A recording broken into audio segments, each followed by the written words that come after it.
예배 자리에 나오신 여러분들을 환영하고 축복합니다. 우리 함께 사도신경으로 우리의 신앙을 고백하며 예배를 시작하겠습니다. 전능하사 천지를 만드신 하나님 아버지를 내가 믿사오며 그 외아들 우리 주 예수 그리스도를 믿사오니 이는 성령으로 잉태하사 동정녀 마리에게 나시고 본디오 빌라도에게 고난을 받으사 십자가에 못 박혀 죽으시고 장사한 지 사흘 만에 죽은 자 가운데서 다시 살아나시며 하늘에 오르사 전능하신 하나님 편 앉아 계시다가 저리로서 산자와 죽은 자를 심판하러 오시리라. 성령을 믿사오며 거룩한 공예와 성도가 서로 교통하는 것과 죄를 사하여 주시는 것과 몸이 다시 사는 것과 영원히 사는 것을 믿사옵나이다. 아멘. 오늘도 우리가 기쁨으로 주님을 찬양하며 함께 나아가기 원합니다. 함께 찬양하시겠습니다.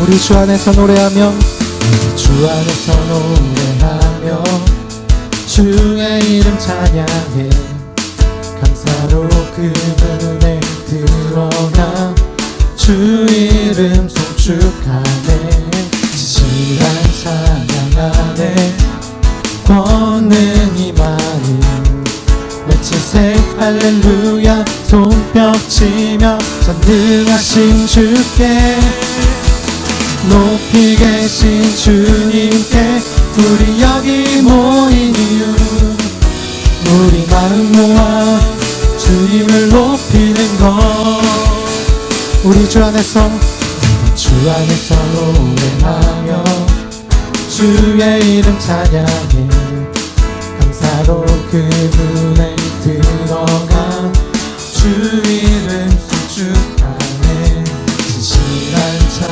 찬양하네 권능이 많이 외치세 할렐루야 손뼉치며 전능하신 주께 높이 계신 주님께 우리 여기 모인 이유 우리 마음 모아 주님을 높이는 것 다시 한번 찬양합시다.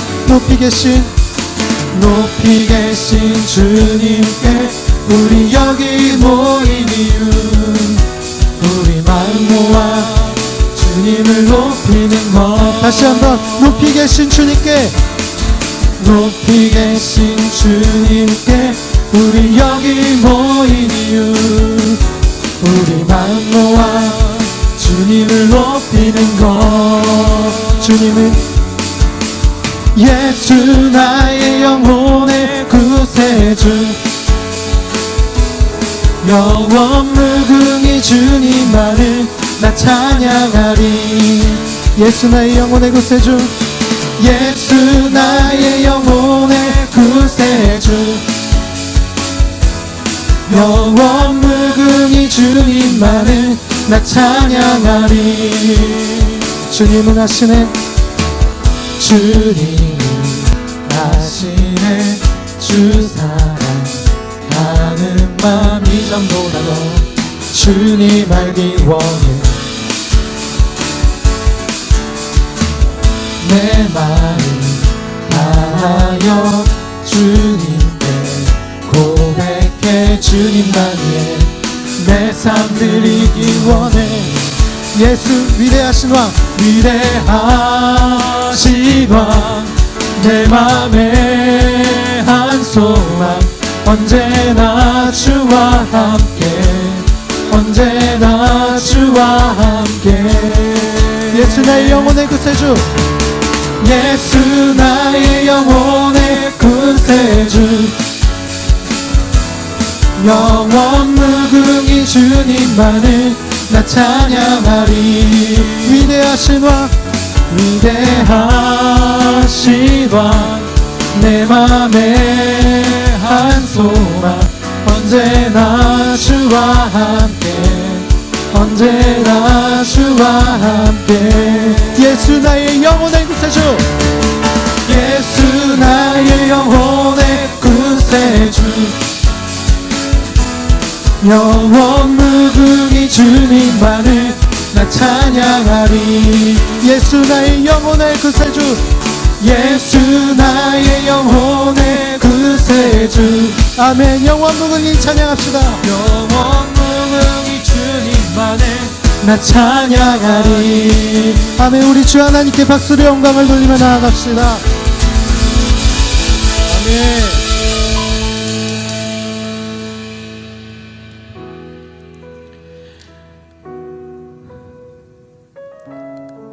오직 주님의 사랑이 우리를 숨쉬게 하고 우리에게 생명을 줍니다. 우리가 이 시간 찬양하는 가운데 그 하나님의 사랑을 고백하며 감사하며 나아가는 시간이 되기 원합니다. 함께 찬양하시겠습니다.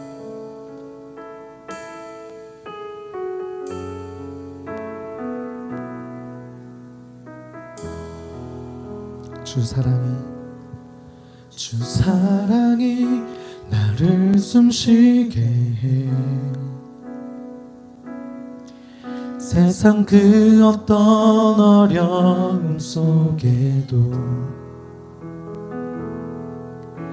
주 은혜로 나를 돌보시며 세상 끝날까지 지켜주시네. 주 사랑이 나를 이끄시네.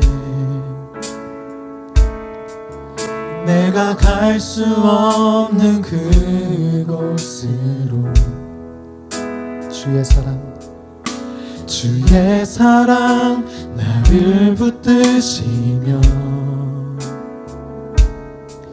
세상 끝날까지 인도하시네.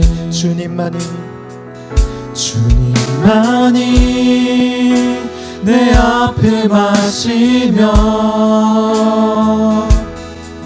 주님만이 내 맘 어루만지네. 어느 누구도 나를 향하신 주님의 사랑을 끊을 수 없네. 주님만이 내 능력이시며 주님만이 나의 구원이시네. 어느 누구도 나를 향하신 주님의 사랑을 끊을 수 없네. 다시 한번 주 사랑이 나를 숨쉬게 해. 세상 그 어떤 어려움 속에도 주 은혜로 날 돌보시며 주 은혜로 나를 돌보시며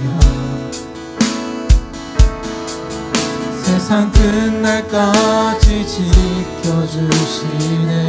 주 사랑이 나를 이끄시네. 주 사랑이 나를 이끄시네. 내가 갈 수 없는 그곳으로 주의 사랑 나를 붙드시며 세상 끝날까지 인도하시네. 주님만이 내 아픔 아시며 주님만이 내 맘 어루만지네. 어느 누구도 나를 향하신 주님의 사랑을 끊을 수 없네. 주님만이 내 능력이시며 주님만이 나의 구원이시네. 어느 누구도 나를 향하신 주님의 사랑을 끊을 수 없네. 다시 한번 주님만이 내 아픔 아시며 주님만이 내 맘 어루만지네. 어느 누구도 나를 향하신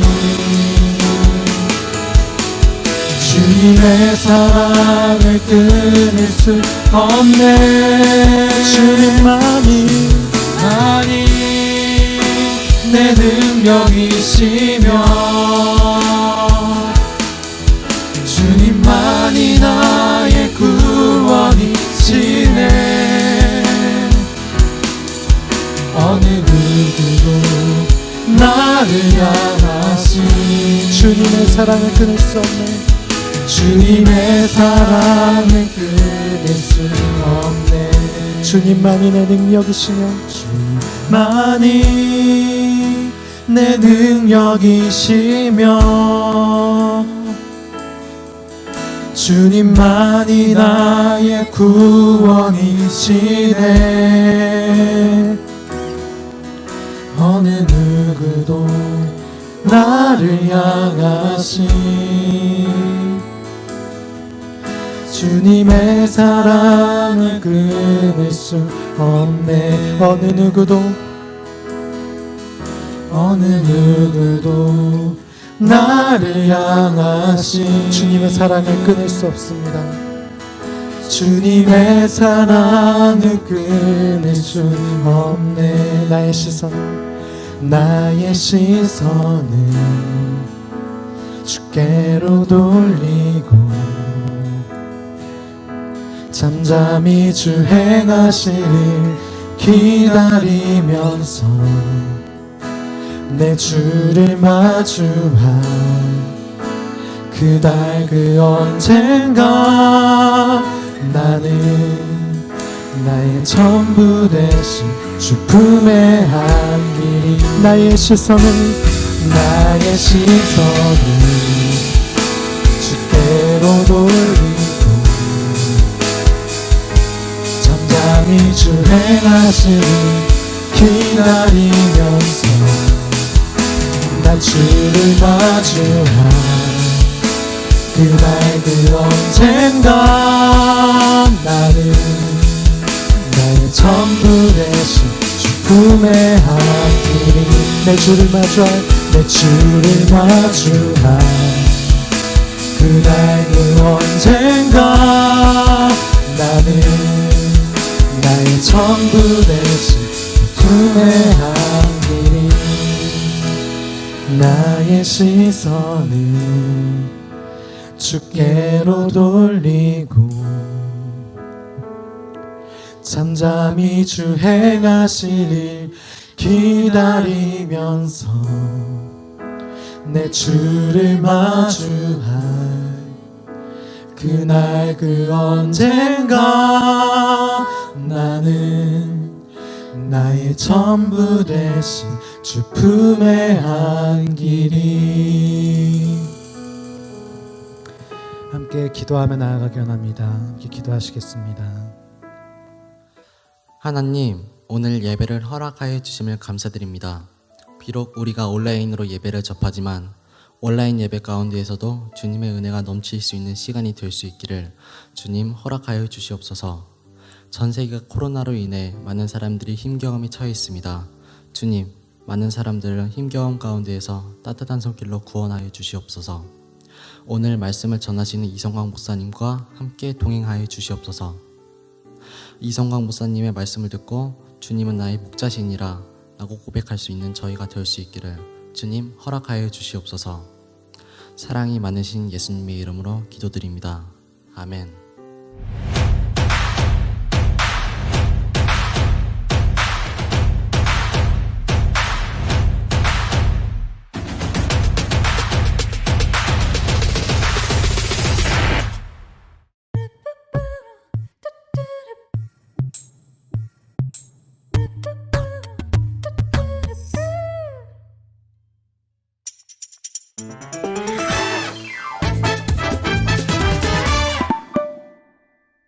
샬롬. 오늘도 예배에 함께하는 우리 에이마이 청소년부 친구들 그리고 선생님들을 환영하고 축복합니다. 여러분, 우리는 6월 한 달간 주님은 나의 목자시니 라는 주제로 이 시편의 말씀을 계속해서 나누고 있습니다. 오늘은 시편 4편 1절에서 5절의 말씀을 우리가 함께 나누며 매일매일을 어떻게 살아가는 인생이, 매일매일 어떻게 살아가는 사람이 정말 주님은 나의 목자시다라고 고백할 수 있는지에 대해 함께 나누어 보려고 합니다.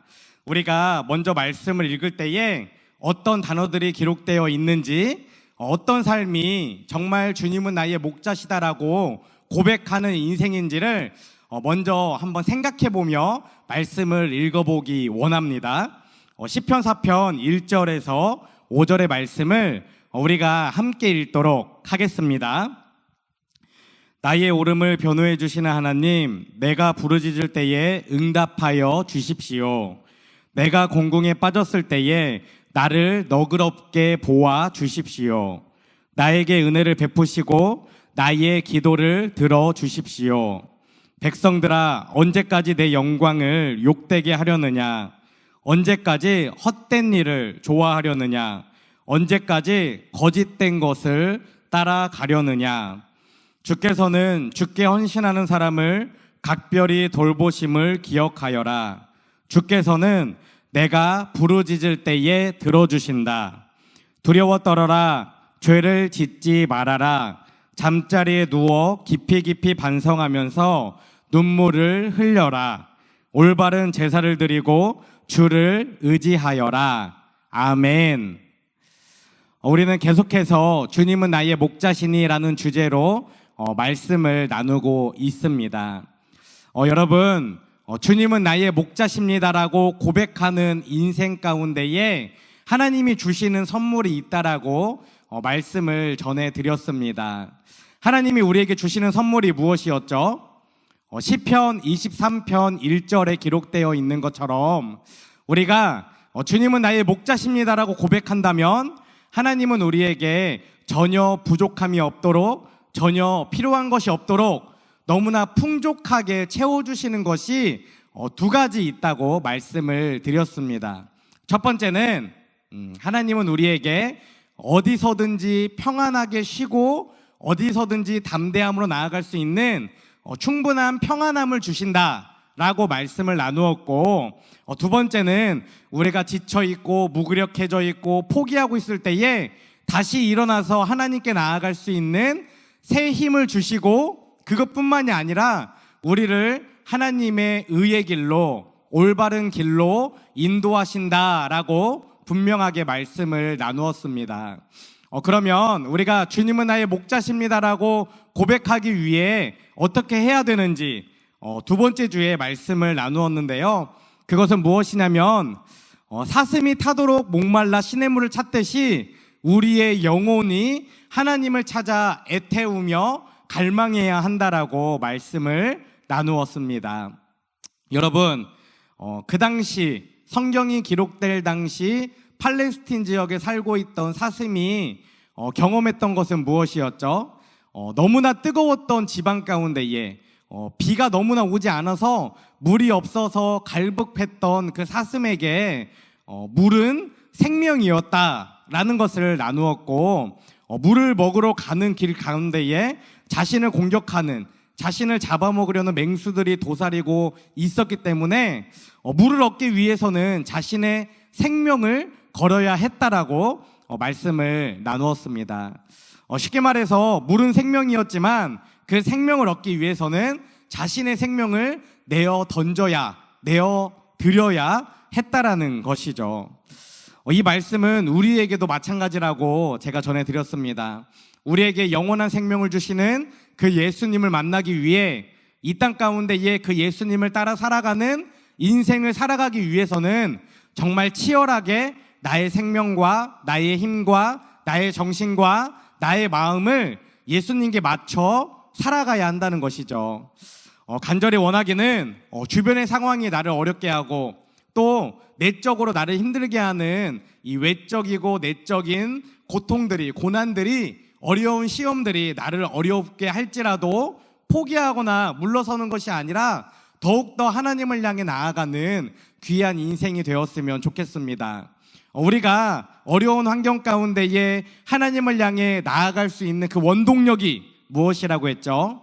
그것은 바로 우리가 교회 가운데에 신앙 공동체 가운데에 함께했던 아름다운 기억들, 추억들, 또 우리가 하나님을 만나기 위해 가졌던 그 순결하고 진실된 마음들을 기억하는 것이라고 제가 말씀을 전해드렸습니다. 간절히 원하기는 우리가 함께 모이지 못하는 이런 상황 가운데에서도 우리가 함께 하나님을 찬양했던 것, 예배했던 것, 또 내가 하나님을 만나기 위해 기대하고 소망했던 그 모든 것들을 기억하며 매일매일 삶 가운데에 하나님을 만나고 하나님을 예배하는 저와 여러분이 되었으면 좋겠습니다. 그리고 지난주에는 우리가 고난 받을 때에 어떻게 해야 되는지 함께 말씀을 나누었죠. 이 땅을 살아갈 때에 지금도 고난을 당하고 있지만 앞으로도 계속해서 우리를 넘어뜨리려는, 우리를 시험에 빠뜨리려는 그 고난들이 우리에게 계속해서 찾아올 것입니다. 그때 우리는 반드시 세 가지를 기억해야 했습니다. 첫 번째는 뭐였죠? 고난을 통해 나의 모습을 점검해 봐야 한다라는 것이었습니다.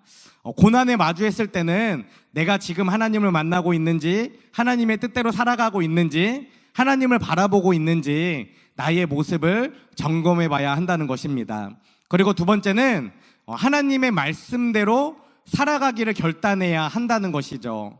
고난받을 때에는 나의 잘못된 모습을 점검하고 다시 하나님의 말씀을 따라 살아가기를 결단해야 합니다. 그리고 마지막 세 번째는 고난을 통해 나를 점검하고 하나님의 말씀을 따라 살기를 결단했다면 하나님과 더 가까이 교제하는, 하나님과 함께 동행하는 인생이 되어야 한다는 것이었습니다. 간절히 원하기는 우리가 고난과 마주했을 때에, 나를 힘들게 하고 나를 어렵게 하는 고난과 마주했을 때에 그 고난 때문에 나의 인생은 망쳤어, 그 고난이 나를 망가뜨렸어라고 고백하는 인생이 아니라 그 고난 때문에 나의 삶을 점검해 보게 되었어, 그 고난 때문에 내가 하나님의 말씀을 더 사랑하게 되었어, 그 고난 때문에 내가 하나님과 더 가까이 교제하며 동행하게 되었어라고 고백하는, 그 고난 때문에 내가 이 땅 가운데에 복음을 전하는 인생으로, 하나님이 살아계심을 선포하는 인생이 되었어라고 고백하며 살아가는 저와 여러분이 되시기를 간절히 소망합니다. 그렇다면 우리가 고난 가운데에, 또 고난이 아니더라도 매일매일 삶 가운데에 나를 점검하고 하나님의 말씀의 뜻대로 살아가고 또 하나님과 더 가까이 교제하며 동행하며 살아가기 위해서는 어떻게 해야 되는지 시편 4편의 말씀 가운데에 세 가지를 찾아보려고 합니다. 간절히 원하기는 우리가 정말 주님은 나의 목자이십니다라고 고백하며 살아가기 위해 지금 나누는 이 세 가지를 기억하며 매일매일 이 세 가지를 실천하며 살아가는 저와 여러분이 되었으면 좋겠습니다. 첫 번째는 무엇일까요? 여러분 말씀을 읽으면서 어떤 단어들이 여러분의 마음과 생각 가운데 들어왔나요? 첫 번째는 하나님께 부르짖어야 합니다. 그리스도인은 자신이 당한 어려움이나 아픈 마음을 누구에게 호소해야 합니까? 그리스도인은 자신이 가지고 있는 어떤 고민이나 생각들을 누구에게 묻고 누구와 나누어야 하죠? 그리스도인은 어떤 상황 가운데에 지혜를, 지식을 누구에게 구해야 합니까? 본문 1절 말씀을 제가 읽어드리겠습니다. 나의 오름을 변호해 주신 하나님, 내가 부르짖을 때에 응답하여 주십시오. 내가 공공에 빠졌을 때에 주께서 나를 너그럽게 보아주십시오. 나에게 은혜를 베푸시고 나의 기도를 들어주십시오. 아멘. 오늘 본문 말씀은 그리스도인은 다른 사람이 아니라 세상이 아니라 하나님께 부르짖어야 한다라고 분명하게 기록하고 있는 것입니다. 여러분은 여러분이 아픈 마음을 가지고 있을 때, 상처를 가지고 있을 때, 고민을 가지고 있을 때, 또 어떤 마음들이 있을 때 누구를 찾아가 대화하며 누구에게 이야기하며 누구에게 호소하고 있느냐 하는 것입니다. 말씀은 분명히 기록하고 있습니다. 세상이 아니라 사람이 아니라 우리를 창조하시고 우리를 누구보다 잘 아시는 하나님 앞에 나와 호소하라라고 부르짖으라고 분명하게 기록하고 있는 것이죠. 그렇다면 우리가 세상이 아니라 사람이 아니라 하나님을 향해 부르짖어야 하는 그 이유는 무엇입니까? 그 이유는 3절 말씀에 분명하게 기록되어 있습니다. 제가 3절 말씀을 읽어드리겠습니다. 주께서는 주께 헌신하는 사람을 각별히 돌보심을 기억하여라. 주께서는 내가 부르짖을 때에 들어주신다. 아멘. 하나님은 우리가 부르짖을 때에, 우리가 하나님을 향해 간구할 때에 들어주신다라고 분명히 기록하고 있습니다. 그 이유는 무엇이죠?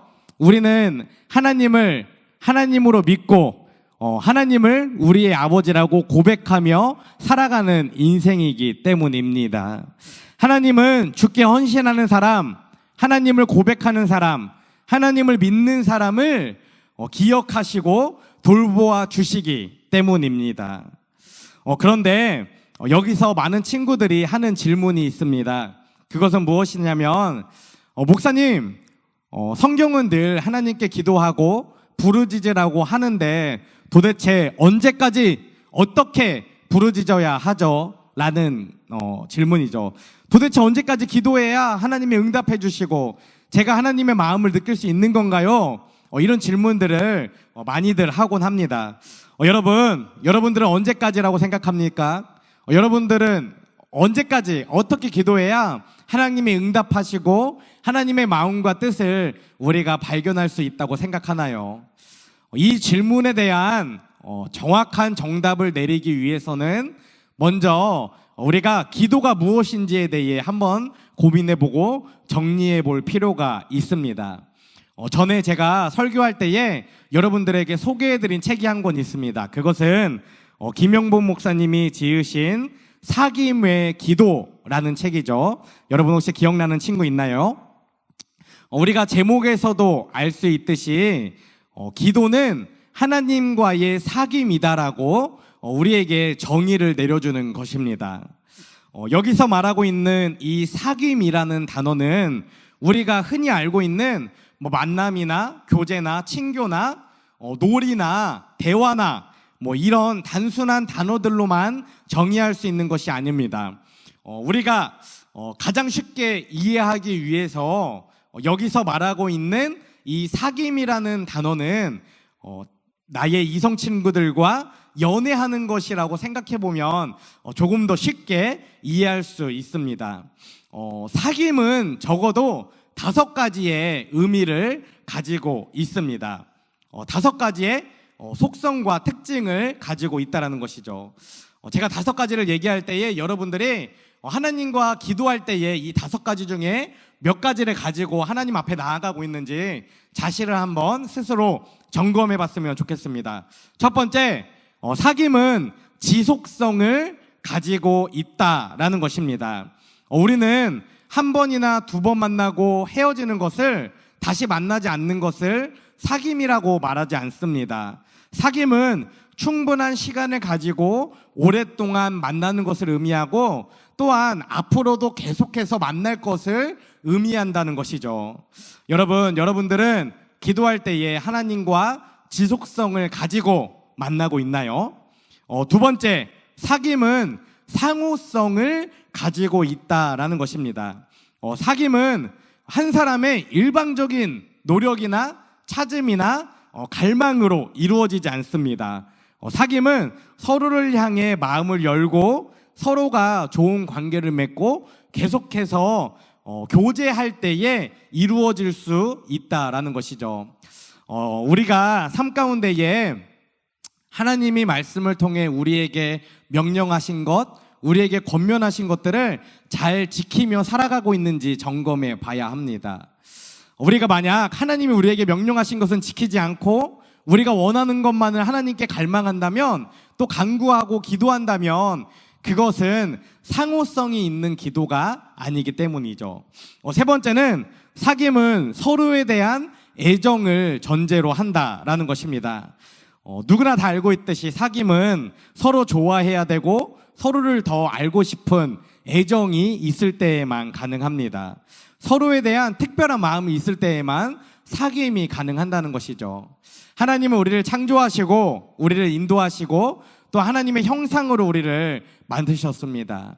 하나님은 우리를 그 누구보다 사랑하십니다. 그런데 내가 그런 하나님을 사랑하고 있는지, 애정을 가지고 하나님 앞에 나아가고 있는지 우리의 모습을 점검해 봐야 합니다. 네 번째, 사귐은 수동적이지 않고 자발적인 특징을 가지고 있다라는 것입니다. 사귐은 일방적인 것이 아니라 상호적이기 때문에 서로의 관계를, 수동적이지 않는 자발적인 관계를 통해 이루어진다는 것이죠.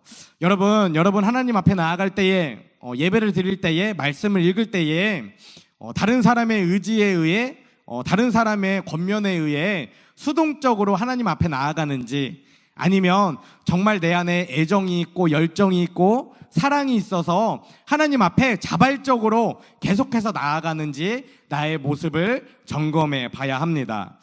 마지막으로 다섯 번째는 사귐은 한 가지가 아니라 여러 가지 활동으로 이루어진다라는 것입니다. 사귐은 함께 만나서 대화하는 것을 기본으로 하지만 때로는 함께 노래를 부르거나 함께 책을 읽거나, 또 때로는 말없이 서로를 바라보거나, 때로는 나의 마음과 감정을 드러내어 서로 위로하고 격려하기도 한다는 것입니다. 이렇게 다섯 가지 기도의 조건, 사귐의 전제 조건에 대해 나누었는데, 이것을 정리해 보면 기도라는 것은 내가 원하는 것, 내가 갈망하는 것을 하나님께 요청하고 간구하고 달라고 떼쓰는 것이 아니라 하나님과 내가 인격적으로 만나고 교제하고 알아가고 대화하고 함께하고 내 마음 가운데에 정말 자발적으로 하나님을 향해 나아가는 그 마음, 하나님을 사랑하는 그 마음이 있을 때에 하나님께서 기도를 들으시고 응답하신다라는 것입니다. 여러분, 간절히 원하기는 우리가 기도할 때에 하나님, 제가 원하는 것을 지금 구합니다, 이것을 들어주십시오라고만 하는 것이 아니라 그 기도하기에 앞서서 하나님과 깊이 있게 교제하고 또 하나님을 향해 우리의 애정을, 마음을 담아 나아갈 때에 하나님이 응답해 주실 줄 믿습니다. 우리가 이 시편 4편에 기록되어 있는 것처럼 하나님께 부르짖을 때에 이 다섯 가지 속성을 기억하며 정말 단시간 내에 끝내는 기도가 아니라 깊이 있게 오랜 시간을 정성을 들여 하나님께 부르짖는 저와 여러분이 되었으면 좋겠습니다. 두 번째는 죄를 짓지 않겠다고 결단해야 합니다. 본문 4절의 상반절 말씀을 제가 읽어드리겠습니다. 두려워 떨어라, 죄를 짓지 말아라. 아멘. 여러분, 우리가 반드시 꼭 기억해야 하는 것이 있습니다. 그것은 우리가 하나님을 믿고 있고 예수님을 나의 주인으로 고백해서 구원을 받았고, 또 우리와 함께 하시는, 내 안에 내주하시는 성령님과 동행한다고 해서 나의 믿음이 계속해서 당연히 하나님을 향해 서 있는 것은 아니다라는 것입니다. 어저께까지는 뜨겁게 하나님을 사랑했고 하나님을 찬양했고 하나님을 갈망했다 하더라도 오늘 아침에 일어나서 세상을 바라보고 세상의 유익이나 세상의 재미를 향해 나아가는 것이, 그렇게 살아가는 것이 저와 여러분의 현실적인 모습이기 때문입니다. 고린도전서 10장 12절 말씀에는 이렇게 기록되어 있습니다. 그러므로 서 있다고 생각하는 사람은 넘어지지 않도록 조심하십시오. 우리가 하나님을 온전히 믿었다고, 나의 믿음이 완전하다고 생각하는 그 순간 우리는 세상 유혹에 넘어가고 세상을 바라보는 삶이라는 것입니다. 그렇기 때문에 고린도전서에서는 내가 완전하다고, 내가 지금 하나님을 향해 서 있다고 생각하는 사람은 그것에 만족하거나 교만하지 말고 넘어지지 않도록, 세상을 바라보지 않도록, 죄를 짓지 않도록 늘 하나님을 향해 깨어 결단하며 나아가라 라고 오늘 말씀이 그 의미를 가지고 기록하고 있는 것입니다.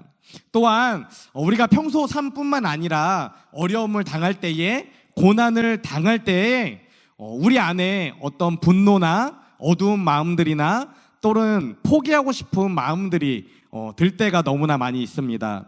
그런데 우리가 한 가지 더 기억해야 하는 것은 우리 안에 분노나 슬픈 감정이나 어려운 마음들이 죄를 유발한다라는 것입니다. 여러분, 내가 고통당할 때에 나를 어렵게 하는 사람들을 어떻게 하고 싶죠? 혼내주고 싶고 괴롭히고 싶고 복수하고 싶은 마음이 드는 것은 사람이라면 누구나 가지고 있는 것입니다. 또 내가 너무나 마음이 어려워서 괴로운 가운데에 있을 때는 나를 괴롭히고 싶고 포기하고 싶고 좌절하고 싶은 그 어두운 죄를 짓게 하는 것이 보통 사람이 가지고 있는 연약한 감정입니다. 우리는 반드시 기억해야 하는 것이 있습니다. 그것은 내가 고난당할 때에 나의 마음이 죄를 짓지 않도록, 나의 마음이 어두워져서 내가 죄 가운데에 빠지지 않도록 나를 잘 다스려야 한다는 것입니다. 그래서 성경에서도 이렇게 기록되어 있는 것을 볼 수 있습니다. 에베소서 4장 26절의 말씀입니다. 제가 읽어드릴게 잘 들어보세요. 화를 내더라도 죄는 짓지 마십시오. 해가 지도록 노여움을 품고 있지 마십시오. 아멘. 하나님이 사람인 우리가 나는 완벽해라고 생각하며 교만에 빠져 죄를 짓거나 또는 고난 가운데에 우리 안에 있는 화나 그 분노나 또 연약한 마음을 이기지 못해 죄를 짓는 것은 악한 영적인 세력들이 너무나 좋아하는 것일 뿐만 아니라 나를 무너뜨리고 나를 죽이는 너무나 악한 일이다라는 것입니다. 간절히 원하기는 이 말씀을 기억하며 너무나 교만하지도 말고 자만하지도 말고 또 내 안에 있는 분노 때문에 죄를 짓지 않는 저와 여러분이 되었으면 좋겠습니다. 매일의 삶 가운데에 죄를 짓지 않겠습니다라고 결단하는 저와 여러분이 되시기를 간절히 소망합니다. 마지막으로 세 번째는 올바른 예배를 드려야 한다라는 것입니다. 본문 5절 말씀을 제가 읽겠습니다. 올바른 제사를 드리고 주를 의지하여라. 아멘. 여기서 올바른 제사라는 것은 올바른 예배를 의미합니다. 그런데 여기서 말하는 올바른 예배는 지금처럼 우리가 주일에 1시간 시간을 정해놓고 드리는 예배를 의미하는 것이 아닙니다. 여기서 말하는 올바른 예배는 매일매일 삶 가운데에 세상에서 살아가는 여러분의 삶이 올바른 예배가 되어야 한다라는 것이죠. 로마서 12장 1절 말씀을 제가 읽어드리겠습니다. 형제 자매 여러분, 그러므로 나는 하나님의 자비하심을 힘입어 여러분에게 권합니다. 여러분은 여러분의 몸을 하나님께서 기뻐하실 거룩한 산 제물로 드리십시오. 이것이 여러분이 드릴 합당한 예배입니다. 아멘. 그러니까 우리가 드릴 올바른 예배, 합당한 예배는 시간을 정해놓고 일주일에 한 번 주일에 드리는 그 예배가 아니라 우리의 몸을 하나님께서 기뻐하실 거룩한 산 제물로 매일매일 삶 가운데에 하나님의 말씀을 지킴으로 하나님을 기쁘게 하는 그 예배로 드려야 한다라는 것입니다. 그리고 그 올바른 예배, 합당한 예배가 무엇인지도 12장 2절 말씀에 계속해서 기록하고 있습니다. 제가 읽어드리겠습니다. 여러분은 이 시대의 풍조를 본받지 말고 마음을 새롭게 함으로 변화를 받아서 하나님의 선하시고 기뻐하시고 완전하신 뜻이 무엇인지를 분별하도록 하십시오. 아멘. 그러니까 하나님은 우리가 이 땅에서, 이 세상에서 매일매일 하나님의 말씀을 지키는 거룩한 예배를 드리기를 원하시는데, 그 예배가 무엇이냐 하면 이 세상의 문화를 따르지 않고 매일 마음을 새롭게 하고 하나님의 선하시고 기뻐하신 뜻이 무엇인지를 분별하며 거룩하게 살아가라 라는 것입니다. 여러분, 하나님께서 원하시는 정말 진정한 예배, 올바른 예배는 우리가 함께 딱 1시간 드리는 이 예배뿐만이 아닙니다. 매일매일 우리가 삶 가운데에 하나님을 기억하고 하나님의 말씀을 실천하면서 세상의 그 악한 문화를 따르지 않고 매일 마음을 정결하게 새롭게 해서 하나님이 원하시는 것이 무엇인지, 하나님이 기뻐하시는 것이 무엇인지 그것을 실천하며 살아가는 것이 바로 올바른 예배라는 것입니다. 여러분, 여러분은 지난 한 주간의 삶을 돌아봤을 때에 하나님이 무엇을 기뻐하실지, 하나님이 무엇을 좋아하실지 고민하며 그렇게 살아가는 한 주간의 시간을 보내셨나요? 그렇지 않다면 앞으로의 삶들은, 내일부터 시작되는 하루하루의 삶들은 하나님의 마음을 고민해보며 하나님의 말씀을 생각해보고 읽어보며 하나님이 무엇을 기뻐하실지, 어떤 게 하나님이 원하시는 삶인지를 실천하는 올바른 예배를 드리며 살아가는 저와 여러분이 되었으면 좋겠습니다. 이처럼 우리가 나를 점검하고 말씀대로 살고 하나님께 더 가까워지기 위해 매일매일 삶 가운데에 하나님께 부르짖고 죄를 짓지 않겠다고 결단하고 올바른 예배를 드리는 그 인생을 살아갈 때에 정말 우리가 6월 한 달 주제로 나누었던 것처럼 주님은 나의 목자십니다라고 고백하는 삶을 살아갈 수 있을 것입니다. 그런데 우리가 언제 이렇게 실천해야 할까요? 우리가 어떤 시간대에, 어떤 환경 가운데에 하나님께 부르짖고 죄를 짓지 않겠다고 결단하고 올바른 예배를 드리겠다고 하나님께 부르짖어야 합니까? 본문 4절 말씀에 그 시간이 정확하게 기록되어 있습니다. 본문 4절 말씀을 제가 읽어드리겠습니다. 여러분 잘 들어보세요. 두려워 떨어라, 죄를 짓지 말아라, 잠자리에 누워 깊이 깊이 반성하면서 눈물을 흘려라. 아멘. 그러니까 오늘 본문 4절 말씀은 우리가 다른 어떤 시간대가 아니라 잠자리에 누워서 깊이 깊이 이것들을 실천하라라고 분명하게 기록하고 있는 것입니다. 여러분, 잠자리에 눕는다는 것은 무엇을 의미하는 것인가요? 저는 두 가지로 생각해 봤습니다. 첫 번째는 잠자리에 눕는 것은 하루를 정리해 보는 시간이다라는 것이고, 두 번째는 잠자리에 눕는 것은 하나님께만 집중할 수 있는 온전한 시간이다라는 것이죠. 여러분 잠들기 전에 무엇을 하시나요? 많은 친구들이 아마 잠들기 전에 스마트폰을 하며 잠이 들 거예요.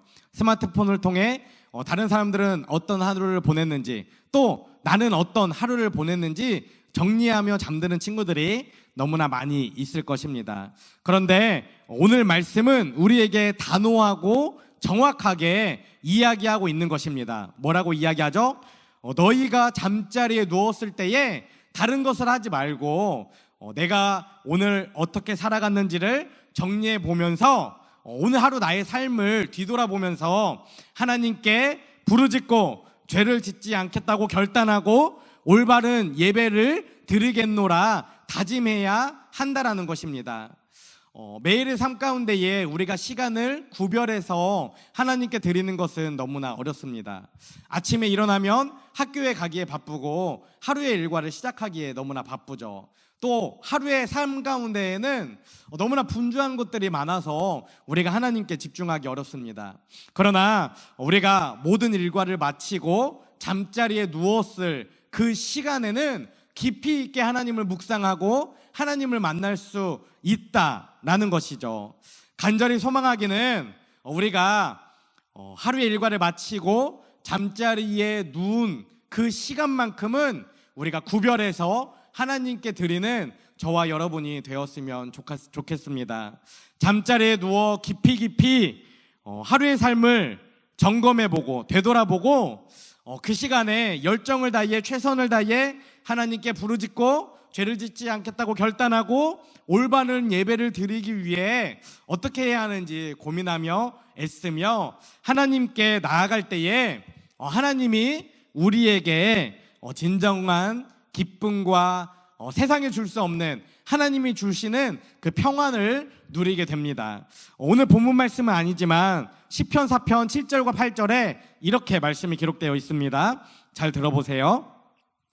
그러나 주께서 나에게 안겨주신 기쁨은 핵 곡식과 새 포도주가 풍성할 때에 누리는 기쁨보다 더 큽니다.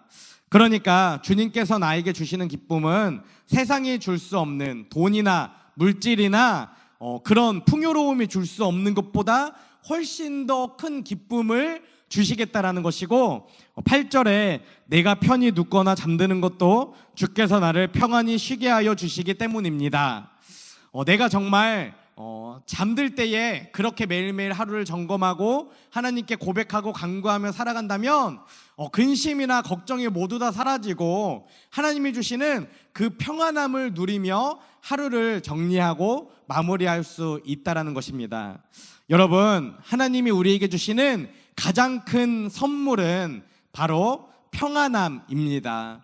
오늘의 말씀을 기억하며 우리가 이 시편 4편의 말씀대로 살아간다면 정말 이 세상 가운데에 어떤 어려움이 있고 고난이 있고 또 고민이 있고 갈등이 있더라도 하나님께서 주시는 그 귀한 평안을 가지고 담대하게 평안하게 의롭게 하나님의 길로 새 힘을 가지고 살아가는 저와 여러분이 될 수 있을 거라 확신합니다. 여러분, 주님은 나의 목자이십니다라고 고백하며 또 그렇게 고백하기 위해 지난 4주간 우리가 함께 나눈 말씀들을 다시 한번 생각해보고 기억해보고 마음에 새기며 이 세상 앞에 정말 하나님의 살아계심을 선포하며 날마다 구원받는 사람들이 더해지는 그 역사 가운데 참여하는 저와 여러분이 되시기를 간절히 소망합니다. 함께 기도하겠습니다. 오늘도 살아계시며 우리의 삶을 역사하신 하나님 감사합니다. 하나님의 은혜 가운데에 저희가 온라인을 통해 함께 말씀을 나누며 기도하며 또 찬양하며 우리의 마음을 하나님께 올려드리며 나아갑니다. 하나님, 이 시간 간절히 원하옵기는 우리가 6월 한 달간 주제로 나누었던 말씀처럼 우리 에이마이 청소년부 한 명 한 명이 주님은 나의 목자십니다라고 고백하며 살아가는 인생이 되기 원합니다.